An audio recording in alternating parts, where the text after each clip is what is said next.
ಪ್ರಪಂಚ YouTube channel. Say hi hi hi hi hi. ಏನಿದು ಮಕ್ಕಳನ್ನ ಕೂರಿಸ್ಕೊಂಡು ಕೂತ್ಕೊಂಡಿದ್ದೀನಿ ಅಂತ ಅನ್ಕೊಂತಾ ಇದ್ದೀರಾ? ನೋಡಿ, ನನ್ನ ಮಗಳು ಬಂದಿದ ತಕ್ಷಣ ಏನಾದರೂ ತಿಂಡಿ ಕೊಡಬೇಕು ಅವಳಿಗೆ. ಅದಕ್ಕೆ ಇವನಿಗೂ ಫಿಂಗರ್ ಫುಡ್ ಆಗುತ್ತೆ ಅಂತ ಪನ್ನೀರ್ ಗೀ ರೋಸ್ಟ್ ಅಲ್ಲ, ಕುಂಬಳಕಾಯಿ ಗೀ ರೋಸ್ಟ್ ಮಾಡೋಣ ಅಂದ್ಕೊಂಡಿದ್ದೀನಿ. ಆ ಕುಂಬಳಕಾಯಿ ಗೀ ರೋಸ್ಟ್ ಚಿಕ್ಕ ಮಕ್ಕಳಿಗೂ ತುಂಬ ಒಳ್ಳೆಯದು. 6+ ಮಂತ್ಸಿಂದನೇ ನಾವು ಕುಂಬಳಕಾಯಿ ಕೊಡೋದ್ರಿಂದ ತುಂಬ ಹೆಲ್ತ್ ಬೆನಿಫಿಟ್ಸ್ ಅಂತೂ ಇದೆ. ಅದನ್ನು ಹೇಗೆ ಮಾಡೋದು ಅನ್ನೋದನ್ನು ಈಗ ನೋಡೋಣ. ಅದಕ್ಕಿಂತ ಮುಂಚೆ ಯಾರೆಲ್ಲ ನನ್ನ ಚಾನಲ್ನ ಸಬ್ಸ್ಕ್ರೈಬ್ ಮಾಡಿಲ್ಲ, ಪ್ಲೀಸ್ ಸಬ್ಸ್ಕ್ರೈಬ್ ಮಾಡಿ, ಲೈಕ್ ಮಾಡಿ, ಶೇರ್ ಮಾಡಿ, ಕಾಮೆಂಟ್ ಮಾಡಿ. ಹಾಗೆ ಯಾರಿಗೆಲ್ಲ ಇದು ತುಂಬ ಉಪಯೋಗ ಆಗುತ್ತೋ ಅವ್ರಿಗೆಲ್ಲ ಇದನ್ನು ಶೇರ್ ಮಾಡೋದನ್ನು. ನಾನಿಲ್ಲಿ ಅರ್ಧ ಕುಂಬಳಕಾಯಿನ ತೊಗೊಂಡಿದ್ದೀನಿ. ಅರ್ಧ ಕುಂಬಳಕಾಯಿ ತೊಗೊಂಡು ಅದನ್ನು ನೀಟಾಗಿ ಸಿಪ್ಪೆ ಎಲ್ಲ ತೆಗೆದು ಮತ್ತು ಸಣ್ಣ ಸಣ್ಣದಾಗಿ ಕ್ಯೂಬ್ಸ್ ಆಗಿ ಕಟ್ ಮಾಡ್ಕೊಂಡಿದ್ದೀನಿ.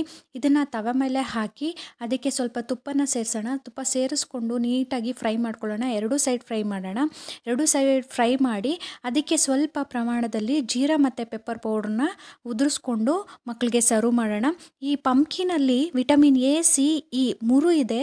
ವಿಟಮಿನ್ ಎ ಇಂದ ವಿಷನ್, ಗ್ರೋತ್, ಇಮ್ಯೂನ್ ಸಿಸ್ಟಮ್ ತುಂಬ ಬೆಳೆಯೋದಕ್ಕೆ ಸಹಾಯ ಆಗುತ್ತೆ. ಮತ್ತು ವಿಟಮಿನ್ ಸಿ ಇಂದ ಇಮ್ಯೂನ್ ಸಿಸ್ಟಮ್ ಸಪೋರ್ಟಿವ್ ತುಂಬ ಚೆನ್ನಾಗಿರುತ್ತೆ. ಗಮ್ ಹೆಲ್ತ್ ಚೆನ್ನಾಗಾಗುತ್ತೆ. ಐರನ್ ಅಬ್ಸಾರ್ಪ್ಷನ್ ಅನ್ನೋದು ತುಂಬ ಚೆನ್ನಾಗಾಗುತ್ತೆ. ವಿಟಮಿನ್ ಇ ಇಂದ ಹೆಲ್ದಿ ಐಸ್ ಮತ್ತು ಸ್ಕಿನ್ ಸಿಗುತ್ತೆ. ಇದರಲ್ಲಿ ವಿಟಮಿನ್ಸ್ ಮಾತ್ರ ಅಲ್ಲ, ಪೊಟ್ಯಾಷಿಯಮ್ ಇದೆ, ಐರನ್ ಇದೆ, ಫೈಬರ್ ಇದೆ. ಪೊಟ್ಯಾಷಿಯಮಿಂದ ಮಸಲ್ಗೆ ತುಂಬ ಸಪೋರ್ಟ್ ಸಿಗುತ್ತೆ, ಮಸಲ್ ಡೆವಲಪ್ಮೆಂಟ್ಗೆ. ಮತ್ತು ಗ್ರೋತ್ ಚೆನ್ನಾಗಾಗುತ್ತೆ. ನರ್ವ್ ಸೆಲ್ಸ್ ಫಂಕ್ಷನ್ ಅನ್ನೋದು ತುಂಬ ಚೆನ್ನಾಗಾಗುತ್ತೆ. ಮತ್ತು ಐರನ್ನಿಂದ ನಮ್ಮ ಬಾಡಿಗೆ ಆಕ್ಸಿಜನ್, ಥ್ರೂಔಟ್ ಬಾಡಿಗೆ ಆಕ್ಸಿಜನ್ ಸಪ್ಲೈ ಚೆನ್ನಾಗಾಗುತ್ತೆ. ಮತ್ತು ಬ್ರೈನ್ ಡೆವಲಪ್ಮೆಂಟ್ಗೆ ತುಂಬ ಸಪೋರ್ಟಿವ್ ಆಗುತ್ತೆ ಐರನ್ ಕಂಟೆಂಟು. ಮತ್ತು ಹೈ ಫೈಬರ್ ಇರೋದ್ರಿಂದ ಡೈಜೆಸ್ಟಿವ್ ಸಿಸ್ಟಮ್ ಅನ್ನೋದು ತುಂಬ ಚೆನ್ನಾಗಿ ಆಗುತ್ತೆ ಅಂತ ಹೇಳ್ಬೋದು. ಮತ್ತು ಈ ಪಂಪ್ಕಿನ್ನ 6+ ಮಂತ್ಸಿಂದ ಮಕ್ಕಳಿಗೆ ಕೊಡ್ಬೋದು. ಈ ಮಕ್ಕಳಿಗೆ ಕೊಡೋದ್ರಿಂದ ತುಂಬ ಹೆಲ್ತ್ ಬೆನಿಫಿಟ್ಸ್ ಯಾವ್ದ್ಯಾವ್ದಿದೆ ಅಂತ ನಮಗೆ ಈಗ ಗೊತ್ತಾಯಿತು. ನಾನೀಗ ಇದನ್ನು ಪ್ರಿಪೇರ್ ಮಾಡ್ತಾಯಿದ್ರೆ ನನ್ನ ಮಕ್ಕಳು ಇಬ್ಬರು ವೆಯ್ಟ್ ಮಾಡ್ತಿದ್ದಾರೆ ಯಾವಾಗ ಕೊಡ್ತಾರೆ ಅಂತ. ಇಬ್ರಿಗೂ ತುಂಬ ಇಷ್ಟ ಇದನ್ನು ಪಂಪ್ಕಿನ್ ಗೀ ರೋಸ್ಟ್ ತುಂಬ ಇಷ್ಟಪಟ್ಟು ತಿಂತಾರೆ.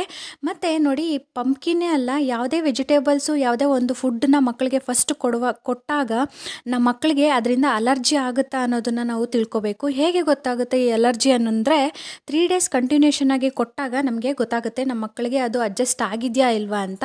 ಈಗ ನಾನು ಇಲ್ಲಿ ಮಕ್ಕಳಿಗೆ ಸರ್ವ್ ಮಾಡಿದ್ದೀನಿ. ನೋಡಿ, ಇಬ್ಬರು ಎಷ್ಟು ಚೆನ್ನಾಗಿ ಎಂಜಾಯ್ ಮಾಡ್ಕೊಂಡು ತಿಂತಾ ಇದ್ದಾರೆ.